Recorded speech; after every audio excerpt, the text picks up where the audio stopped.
Oke, selamat pagi. Kita ketemu lagi dengan materi akuntansi keuangan menengah ya. Kali ini kita akan bahas masih tentang piutang, yaitu piutang wesel. Piutang wesel ini pernah saudara pelajari di akuntansi pengantar ya. Jadi pengertian wesel itu seperti apa tidak akan saya jelaskan lagi. Hanya di sini nanti ada yang namanya wesel berbunga dan wesel tidak berbunga. Yang kedua, kita nanti akan fokus ke piutang wesel jangka panjang. Ya, yang jangka pendek tidaklah kita bahas, tapi kita ke jangka panjang. Timbulnya piutang wesel itu bisa disebabkan oleh banyak hal ya. Transaksi peminjaman biasa itu yang paling banyak, transaksi pengalihan piutang dagang ke piutang wesel, transaksi penjualan barang dan jasa bisa juga ya. Oke, kemudian ini contoh wesel ya, tidak perlu saya jelaskan secara detail. Saya ingatkan saja bahwa dalam wesel ini yang disebut dengan promissory note ini pasti ada informasi tentang nilai nominal atau prinsipal, baik dalam bentuk angka maupun dalam bentuk huruf. Lalu ada tanggal penerbitan, ada nama si pengutang ya, debitur, kemudian ada tanggal jatuh tempo, ada tingkat bunga. Tingkat bunga di sini adalah tingkat bunga nominal. Nah, dalam konteks piutang wesel jangka panjang, ini cara pencatatannya berbeda. Kalau jangka pendek dicatat secara nilai nominal yang tercantum di wesel.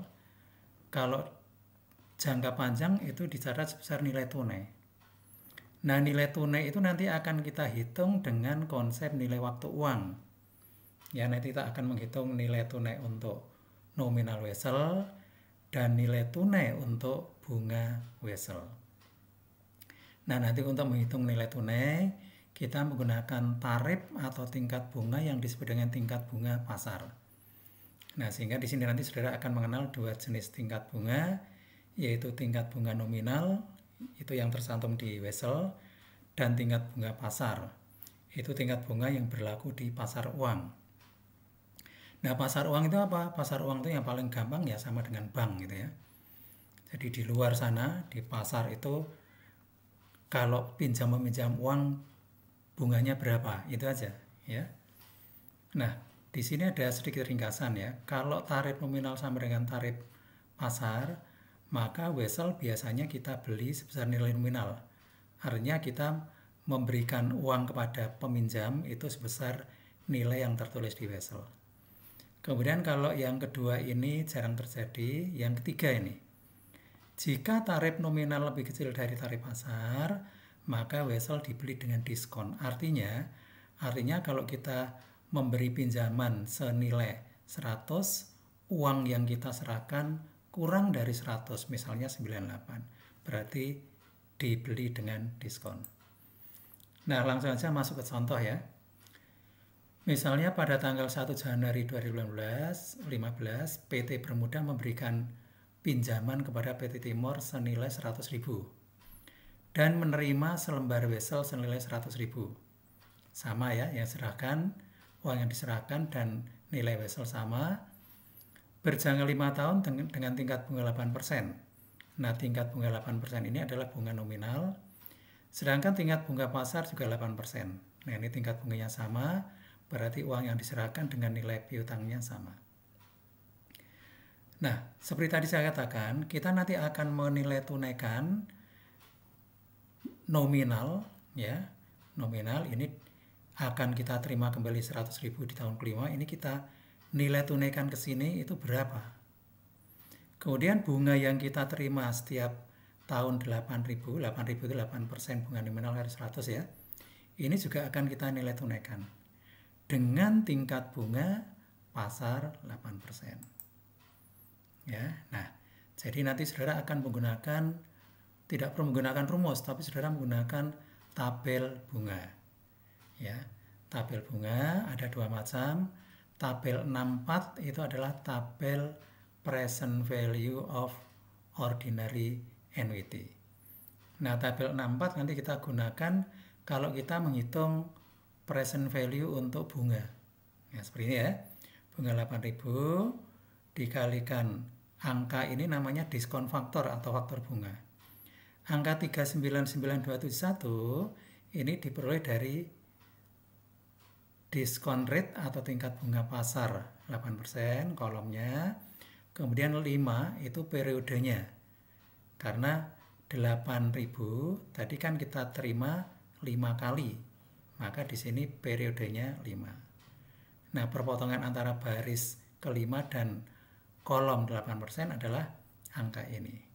Nah, ini kita ambil, kita gunakan sebagai pengali bunga nominal 8.000 ketemu present value atau nilai tunai bunga 31942. Nah, kemudian yang kedua, kita juga akan menilai tunaikan nilai nominal 100.000 seperti gambar tadi ya.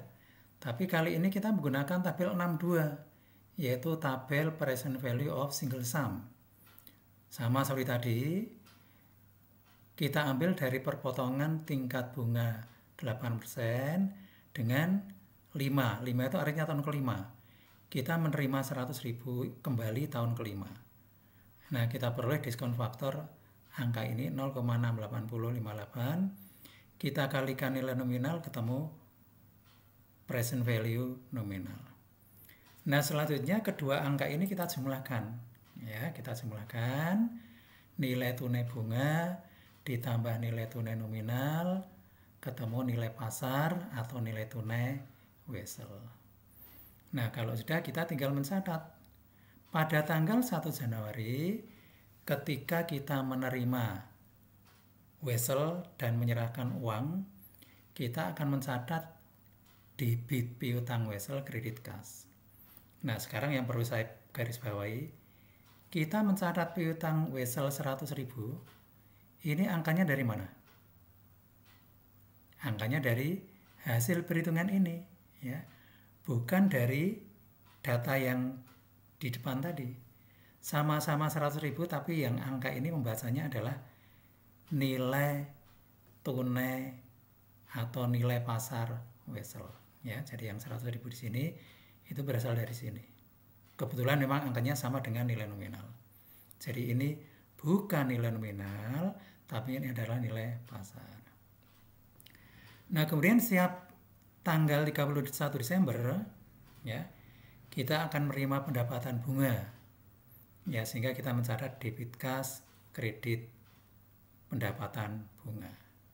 Terus itu setiap akhir tahun, sehingga nanti tahun kelima, selain menerima kas dari pendapatan bunga, kita juga menerima pelunasan.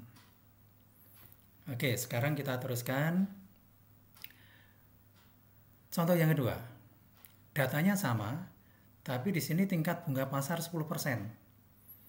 Nah, kalau tingkat bunga pasar 10%, maka hasilnya nanti berbeda. Ya, kita nanti akan mengambil angka dari diskon faktor itu pada kolom 10%. Ya, baik pada tabel 62 maupun tabel 64 kita ngambilnya dari kolom 10%. Nah, ketemu untuk nilai tunai nominal diskon faktornya 0,62092, kita kalikan 100.000, kemudian kita peroleh angka 62092.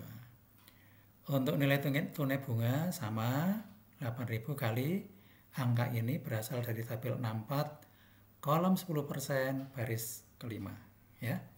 Nah, kita peroleh angka sekian sehingga kita jumlahkan ketemu nilai tunai wesel. Nah, inilah yang dicatat, ya, debit piutang wesel kredit kas. Nah, ini ya. Jadi sekali lagi yang kita debit di sini adalah nilai tunai. Oke.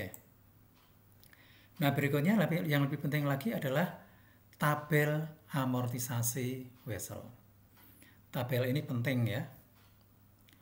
Dengan tabel ini maka saudara nanti bisa membuat jurnal apapun yang ditanyakan. Nah, terdiri atas kolom tanggal, isinya mulai dari tanggal transaksi, lalu tanggal diterimanya bunga, ya. Kemudian kas yang diterima ini adalah bunga nominal.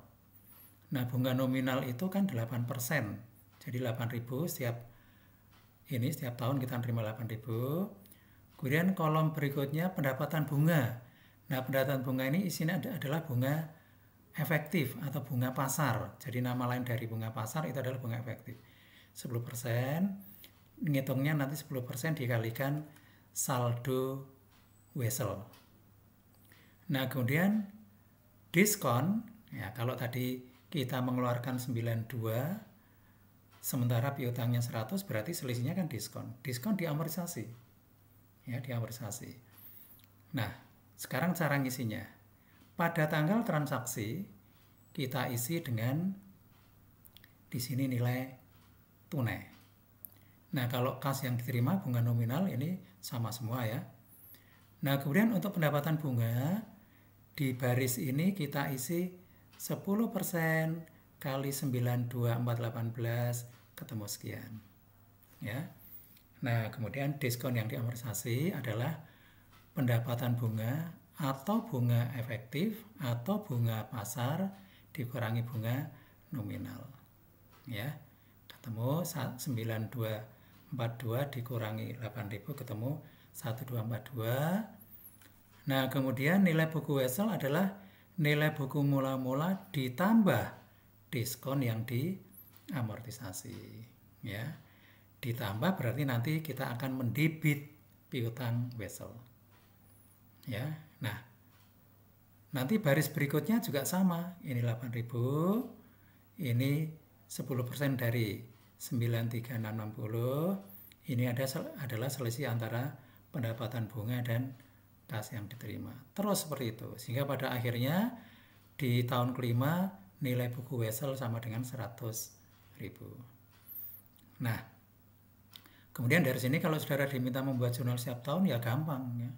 Misalnya jurnal 31 Desember 2015.